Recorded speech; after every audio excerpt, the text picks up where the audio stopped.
మధురం మధురం ఈ సమయం, మధురమైనది సంగమయుగము. మధురం మధురం ఈ సమయం, మధురమైనది సంగమయుగము. మధురం మధురం ఈ సమయం. సంగమయుగమై శ్రేష్టమని ఆత్మ కురిసెను మెరుపుల జల్లు. సంగమయుగమై శ్రేష్టమని ఆత్మ కురిసెను మెరుపుల జల్లు. ఆత్మ కురిసెను మెరుపుల జల్లు. మధురం మధురం ఈ సమయం, మధురమైనది సంగమయుగము. మధురం మధురం ఈ సమయం.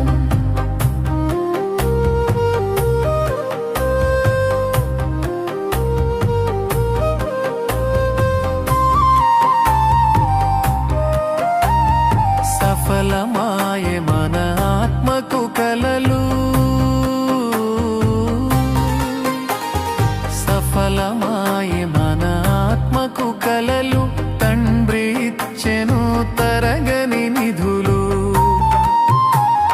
పొంగిపోయే మన కోర్కెల అలలు,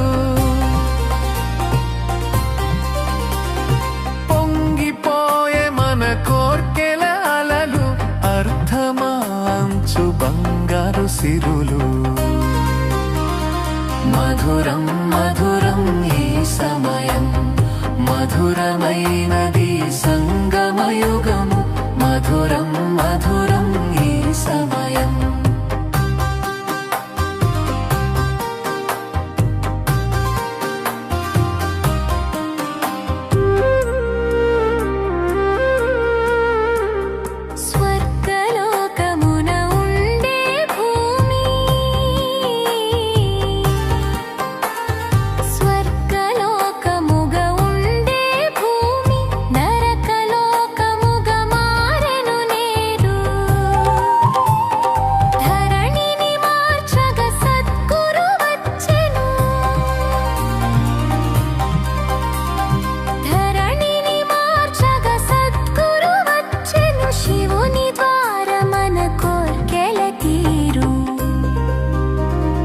మధురం మధురం ఈ సమయం, మధురమైనది సంగమయుగము. మధురం మధురం ఈ సమయం.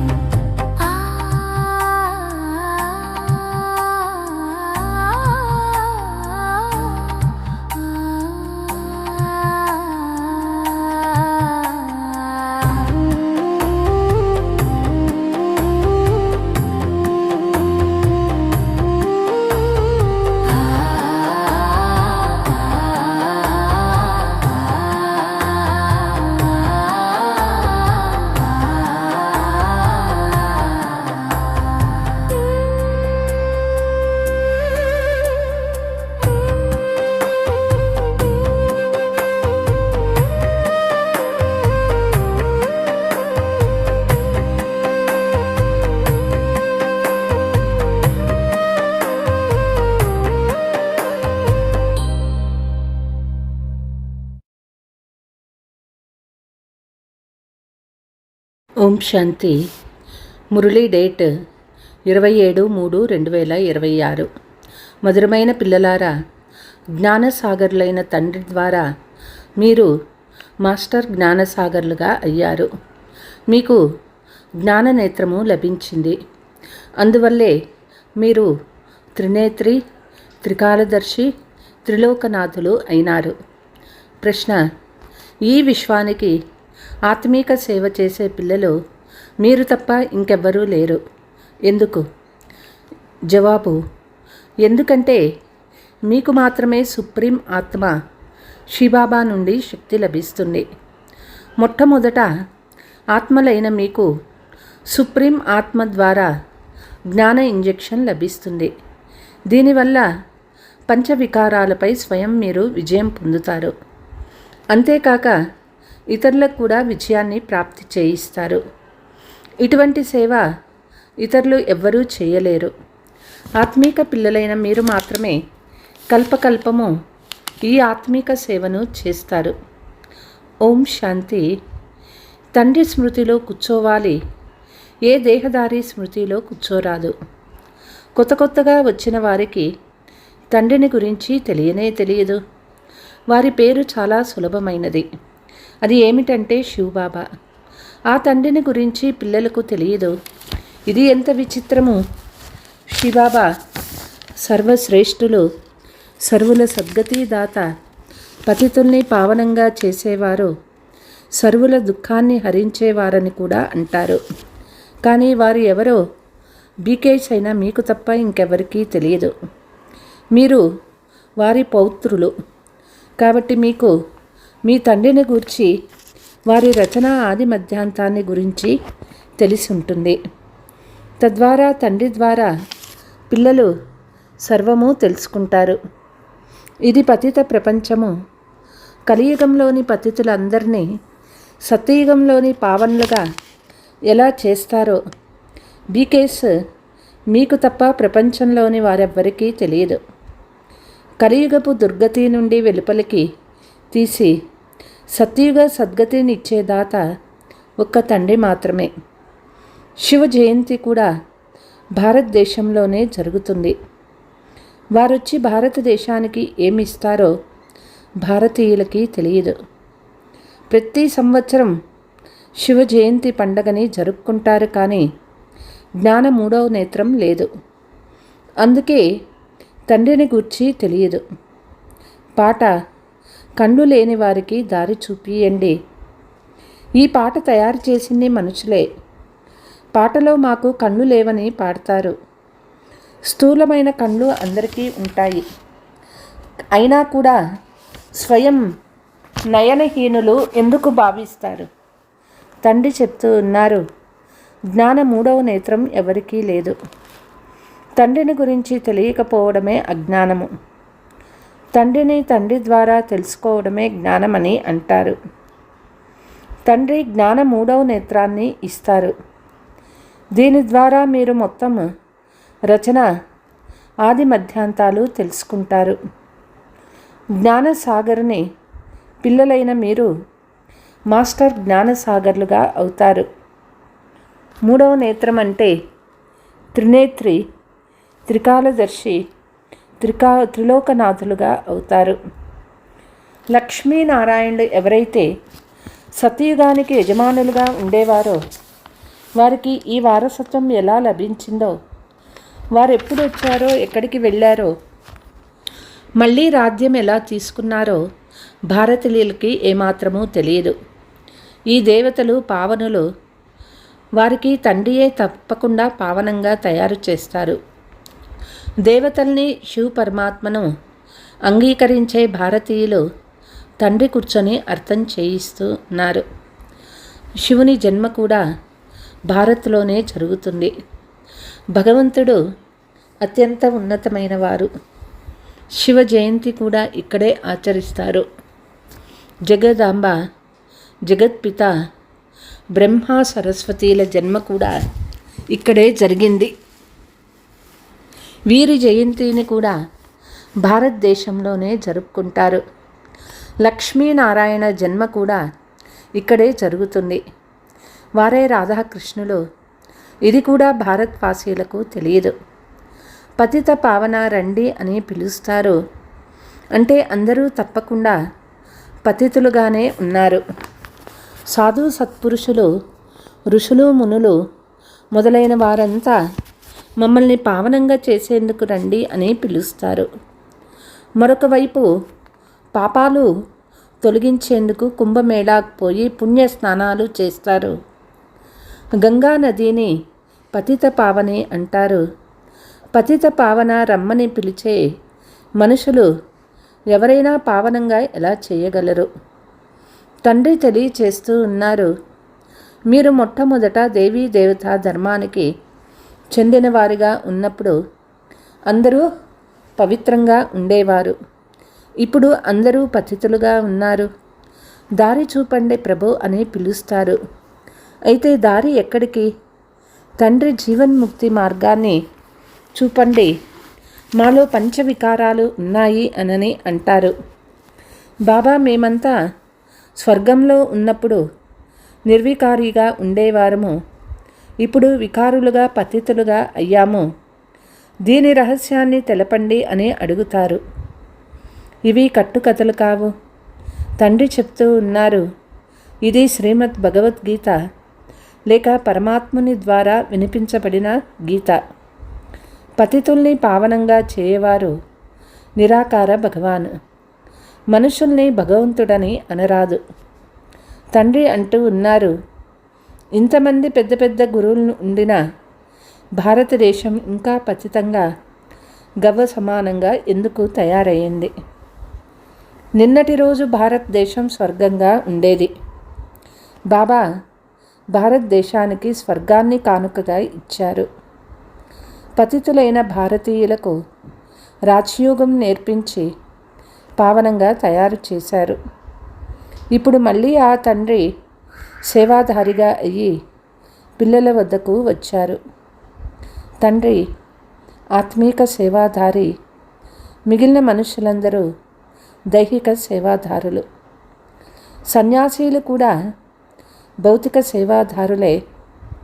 వారు పుస్తకాలు చదివి వినిపిస్తారు. తండ్రి అంటూ ఉన్నారు, నేను నిరాకారుణ్ణి, సాకార సాధారణ వృద్ధ శరీరంలో ప్రవేశించి పిల్లలు మీకు అర్థం చేయిస్తారు. భారత్ పిల్లలు ఆత్మీక తండ్రి ఆత్మీక పిల్లలకు అర్థం చేయిస్తూ ఉన్నారు. వినిపించేది బ్రహ్మ కాదు, ఆ నిరాకార తండ్రి.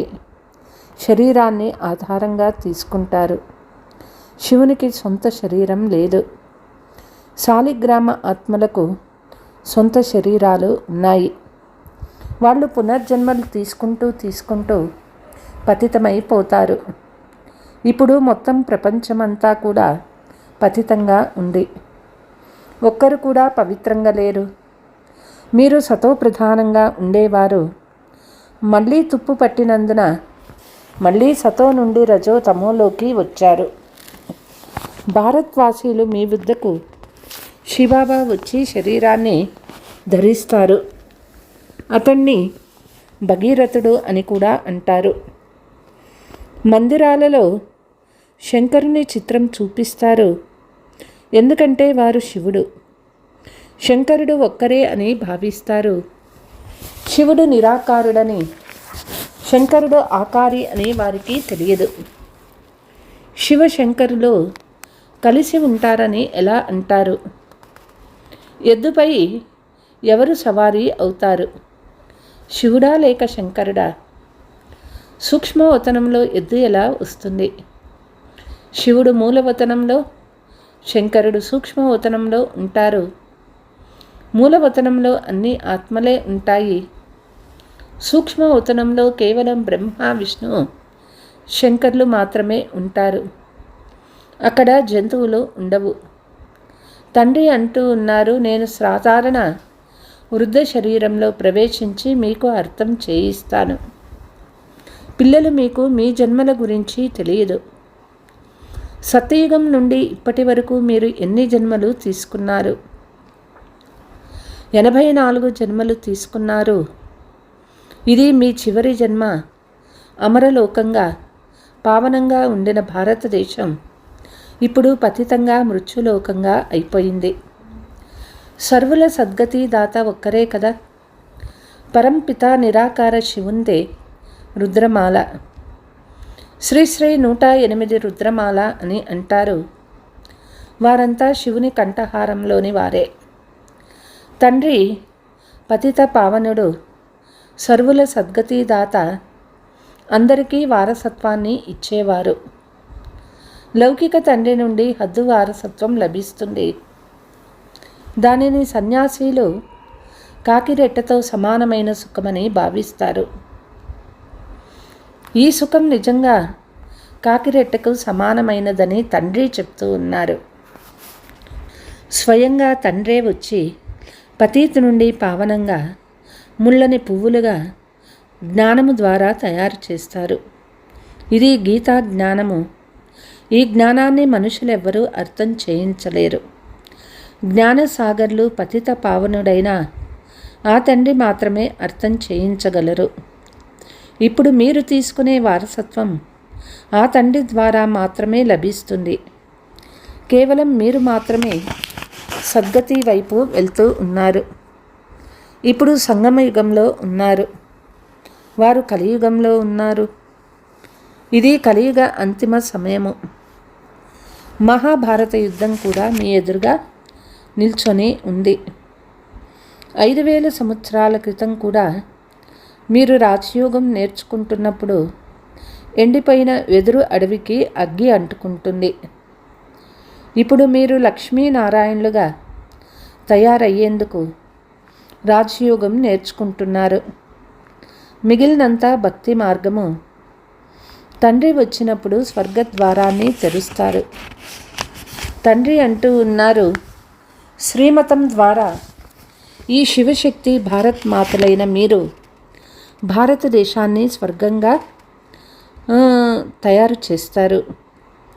మీరు శివశక్తి భారత్ మాతలు భారతదేశాన్ని స్వర్గంగా తయారు చేస్తారు. మీరు శివుని సంతానము. మీరు వారినే స్మృతి చేస్తారు. శివుని నుండి మీరు శక్తి తీసుకొని పంచవికారాన్ని శత్రువుపై విజయం పొందుతారు. పిల్లలు, మీరు 5000 సంవత్సరాల క్రితం కూడా భారతదేశానికి ఆత్మీక సేవ చేశారు. సంఘ సేవకులైన వారు శరీరానికి సేవ చేస్తారు. ఇది ఆత్మీక సేవ. స్వయంగా పరమాత్మ వచ్చి ఆత్మలకు ఇంజెక్షన్ ఇస్తారు, చదివిస్తారు. వినేది కూడా ఆత్మనే. మీ అందరూ ఆత్మలే. మీరు మాత్రమే 84 జన్మలు తీసుకుంటారు. ఒక శరీరం వదిలి మరొక శరీరం తీసుకుంటారు. 84 జన్మలు తీసుకొని 84 తల్లిదండ్రుల్ని పొందారు. సత్య త్రేతాయుగాలలో మీరు స్వర్గ సుఖాలని అనుభవించారు. ఇప్పుడు మళ్ళీ తండ్రి ద్వారా సుఖాన్ని పొందుతున్నారు. భారతదేశానికే సుఖ వారసత్వం ఉండేది. భారతదేశంలో లక్ష్మీనారాయణ రాజ్యం ఉండేది. అక్కడ రాక్షసులు లేరు. ఇప్పుడు ఈ పాత ప్రపంచానికి అగ్గి తలుగులుకుంటుందని మీకు తెలుసు. బాబా వచ్చి జ్ఞాన యజ్ఞాన్ని రచిస్తారు. మీరంతా పవిత్ర దేవతలుగా అవుతారు. దేవతలుగా అయ్యే పురుషార్థం వేలాది మంది చేస్తూ ఉన్నారు. పిల్లలకు సద్గతి ఇచ్చేందుకు తండ్రి వచ్చారు. పిల్లలైన మిమ్మల్ని ముళ్ళ నుండి పుష్పాలుగా చేస్తూ ఉన్నారు. మీకు జ్ఞాన 3వ నేత్రాన్ని ఇస్తూ ఉన్నారు. దాని ద్వారా మీరు మొత్తం డ్రామా గురించి, అందులో శివబాబా పాత్ర గురించి పూర్తిగా తెలుసుకుంటారు. బ్రహ్మ విష్ణువు సంబంధం ఏమిటో కూడా మీకు తెలుసు. విష్ణువు నాభి నుంచి బ్రహ్మ వచ్చినట్లు చూపిస్తారు. బ్రహ్మనే విష్ణువుగా అవుతారు. బ్రాహ్మణుల నుండి మళ్ళీ దేవతలుగా అవుతారు. విష్ణువు నుండి బ్రహ్మగా అయ్యేందుకు 5000 సంవత్సరాలు పడుతుంది. మీకు ఈ జ్ఞానం తెలుసు. బ్రాహ్మణులైన మీ నాభి కమలం నుండి విష్ణుపురము ప్రకటన అవుతుంది. వారు విష్ణువు నాభి నుండి బ్రహ్మ వచ్చినట్లు, వేదశాస్త్రాలు వినిపించినట్లు చిత్రాన్ని తయారు చేశారు. ఇప్పుడు మీరు బ్రహ్మ ద్వారా మొత్తం సారమంతా తెలుసుకుంటూ ఉన్నారు. తండ్రి అంటూ ఉన్నారు, ముఖ్య ధర్మశాస్త్రాలు 4. అందులో మొదటిది దైవీ ధర్మశాస్త్రము గీత. గీత బోధన చేసింది ఎవరు? శ్రీబాబానే. గీత జ్ఞానసాగర్లు, పవిత్ర సాగర్లు, సుఖసాగర్లు. వారు కూర్చొని భారతదేశాన్ని స్వర్గంగా తయారు చేస్తూ ఉన్నారు. కృష్ణుడు కాదు. కృష్ణుడు శివబాబా జ్ఞానాన్ని విని కృష్ణునిగా అయ్యారు. ఇవన్నీ గుప్తమైన విషయాలు కదా. కొత్త కొత్త పిల్లలకు ఇవి అర్థం కావు. దీనిని నరకము అంటారు, సతీగాని స్వర్గము అని అంటారు. శ్రీబాబా స్వర్గస్థాపన చేస్తారు. అందులో ఈ లక్ష్మీనారాయణులు రాజ్యపాలన చేసేవాళ్ళు. ఇప్పుడు మీరు మనుషుల నుండి దేవతలుగా అవుతూ ఉన్నారు. తండ్రి అంటూ ఉన్నారు, ఈ మృత్యులోకంలో, దుఃఖధామంలో అంతిమ జన్మ మీది. భారతదేశం అమరలోకంగా ఉండేది. అక్కడ దుఃఖమనే మాటే లేదు. భారతదేశం ఫరిస్తాన్గా ఉండేది. ఇప్పుడు శ్మశానంగా తయారైంది. మళ్ళీ ఫరిస్తాన్గా అవుతుంది. ఇవన్నీ అర్థం చేసుకునే విషయాలు. ఇది మనుషుల నుండి దేవతలుగా తయారయ్యే పాఠశాల. अच्छा, मीठे मीठे सिकीलते बच्चों प्रति मात पिता बाप दादा का याद प्यार और गुड मॉर्निंग. रूहानी बाप की रूहानी बच्चों को नमस्ते. हम रूहानी बच्चों की रूहानी मात पिता बाप दादा को याद प्यार गुड मॉर्निंग नमस्ते नमस्ते. ధారణ: తండ్రి శ్రీమతాన్ని అనుసరించి భారతదేశానికి సత్యమైన ఆత్మీక సేవ చేయాలి. సర్వశక్తివంతుడైన తండ్రి నుండి శక్తి తీసుకొని పంచవికారాలోనే శత్రువుపై విజయం పొందాలి. మనుషుల నుండి దేవతలుగా అయ్యేందుకు తప్పకుండా పవిత్రం అవ్వాలి. జ్ఞానధారణ చేసి ముళ్ళ నుండి పువ్వులుగా అయ్యి ఇతరులను కూడా పువ్వులుగా తయారు చేయాలి. వరదానము: వినాశ సమయంలో పరీక్షలో పాస్ అయ్యే ఆకారి లైట్ రూపుదారి భవ. వినాశ సమయంలోని పరీక్షలో పాస్ అయ్యేందుకు లేక సర్వ పరిస్థితులను ఎదుర్కొనేందుకు ఆకారి లైట్ రూపదారులుగా అవ్వండి. ఎప్పుడైతే నడుస్తూ తిరుగుతూ లైట్ హౌస్గా అవుతారో అప్పుడు ఈ శరీరము కనిపించదు.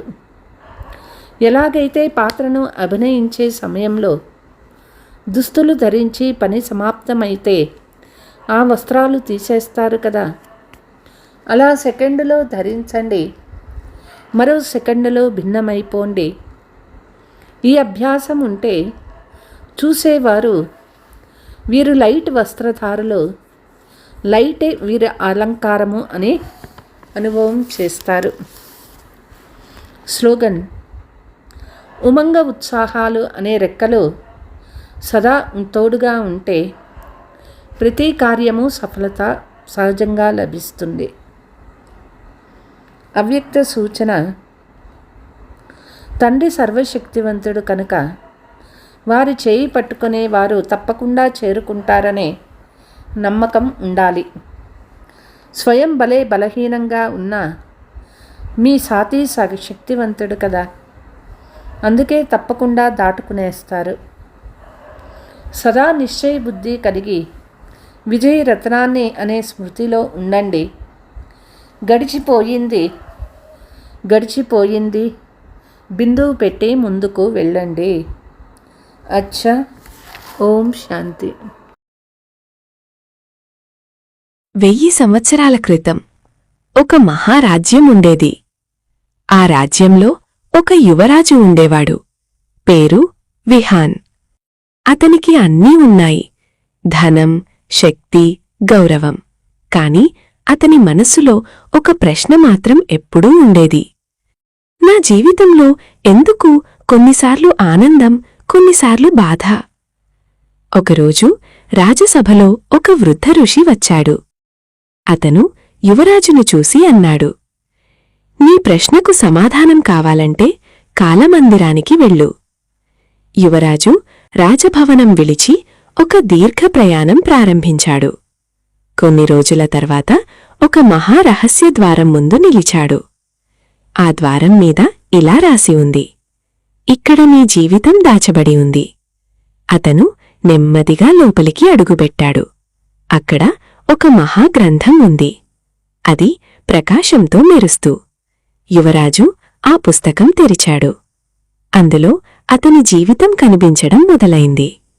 అతను చేసిన మంచి పనులు, అతను చేసిన తప్పులు, తనలో వచ్చిన ప్రతి ఆలోచన. యువరాజు భయంతో అన్నాడు, ఇవి ఎవరు రాశారు? ఒక గంభీర స్వరం వినిపించింది. నువ్వే. నీ ప్రతి ఆలోచన ఒక కర్మ, ప్రతి కర్మ ఒక ఫలితం. యువరాజు పేజీలు తిప్పాడు. కొన్ని పేజీలు వెలుగుతున్నాయి, కొన్ని చీకటిగా ఉన్నాయి. అతను నెమ్మదిగా అడిగాడు, ఇది ఎందుకు ఇలా ఉంది? స్వరం చెప్పింది, మంచి కర్మలు వెలుగు, చెడు కర్మలు చీకటి. యువరాజు చివరి పేజీకి వెళ్లాడు. అది పూర్తిగా ఖాళీగా ఉంది. అతను ఆశ్చర్యపోయాడు. ఇది ఎందుకు రాయలేదు? స్వరం నెమ్మదిగా అన్నది, అది నీ భవిష్యత్తు. ఇప్పటినుంచి దాన్ని రాసేది నువ్వే. ఒక దివ్యకాంతి కనిపించింది, ఒక చిన్న ప్రకాశ బిందువు. ఆ కాంతి అన్నది, నువ్వు ఒంటరిగా లేవు, నేనే నీకు శక్తినిచ్చేది. యువరాజు కళ్ళు మూసుకున్నాడు. ఒక ఆలోచన చేశాడు. నేను శాంతిగా ఉంటాను, నేను మంచి చేస్తాను. ఆ ఖాళీ పేజీలో వెలుగు నింపబడింది. యువరాజు అర్థం చేసుకున్నాడు, గతం మార్చలేం, కాని భవిష్యత్తు మన చేతుల్లోనే ఉంది. కొన్ని రోజుల్లో అతను ఒక సాధారణ యువరాజు కాదు, శాంతితో నిండిన, జ్ఞానంతో వెలిగిన, తనను గెలిచిన రాజు అయ్యాడు. మన ఆలోచనలే మన కర్మ, మన కర్మలే మన విధి, మన భవిష్యత్తు మనం రాస్తున్న కథ. మారిన పాత్ర, మారని నేను. కొన్ని సంవత్సరాల క్రితం ఒక మహారాజ్యంలో ఒక విచిత్రమైన స్థలం ఉండేది, రంగమందిరం. అక్కడ ఒక నియమం ఉంది. ఈ వేదికపై ఎవరు నటిస్తే తమ అసలు గుర్తింపును మరిచిపోతారు. ఆ రాజ్యంలో ఒక యువరాజు ఉండేవాడు, పేరు ఆదిత్య. అతనికి అన్నీ ఉన్నాయి, కాని ఒక సందేహం మాత్రం వదలలేదు. జీవితం ఎందుకు ఇలా మారుతుంది? ఒకరోజు అతను ఆ రంగమందిరంలోకి అడుగుపెట్టాడు. అతనికి ఒక పాత్ర ఇచ్చారు, ఒక పేద మనిషి పాత్ర. అతను నవ్వుకున్నాడు. ఇది కేవలం నాటకం. కాని కొన్ని క్షణాల్లోనే ఆకలి నిజంగా అనిపించింది, బాధ నిజంగా అనిపించింది, అవమానం కూడా నిజంగానే అనిపించింది. కొన్ని రోజులు గడిచాయి. అతను పూర్తిగా తనను మరిచిపోయాడు. ఇప్పుడు అతను అనుకుంటున్నాడు, నేను పేదవాడిని. ఒకరోజు ఒక వృద్ధుడు అతని దగ్గరకు వచ్చాడు. అతను నెమ్మదిగా అన్నాడు, నువ్వు నటిస్తున్నావు. ఆదిత్య కోపంగా అన్నాడు, ఇది నా నిజ జీవితం. వృద్ధుడు ఒక అద్దం చూపించాడు. ఆ అద్దంలో పేదవాడి రూపం కాదు, ఒక రాజు కనిపించాడు. ఆదిత్య గందరగోళంగా చూశాడు. ఇది ఎలా? వృద్ధుడు అన్నాడు, నువ్వు పాత్రలో అంతగా మునిగిపోయావు, నిన్ను నువ్వే మరిచిపోయావు. జీవితం కూడా ఒక నాటకం, శరీరం ఒక పాత్ర, కాని నువ్వు ఆత్మ. ఆదిత్య కళ్ళు మూసుకున్నాడు. నుదిటి మధ్యలో ఒక చిన్న ప్రకాశ బిందువు అనిపించింది. ఆ క్షణంలో భయం మాయమైంది, బాధ తగ్గింది, లోపల శాంతి వచ్చింది. అతను నెమ్మదిగా అన్నాడు, నేను ఈ పాత్ర కాదు, నేను ఆత్మను. రంగమందిరం మాయమైంది. ఆదిత్య మళ్లీ తన రాజభవనంలో ఉన్నాడు. కాని ఇప్పుడు అతను పాత యువరాజు కాదు, అతను జ్ఞాని అయ్యాడు. జీవితమొక నాటకం, పాత్రలు మారుతాయి, కాని నువ్వు ఎప్పటికీ మారని ఆత్మ. పాత్రను పోషించు, కాని నిన్ను మరిచిపోవద్దు.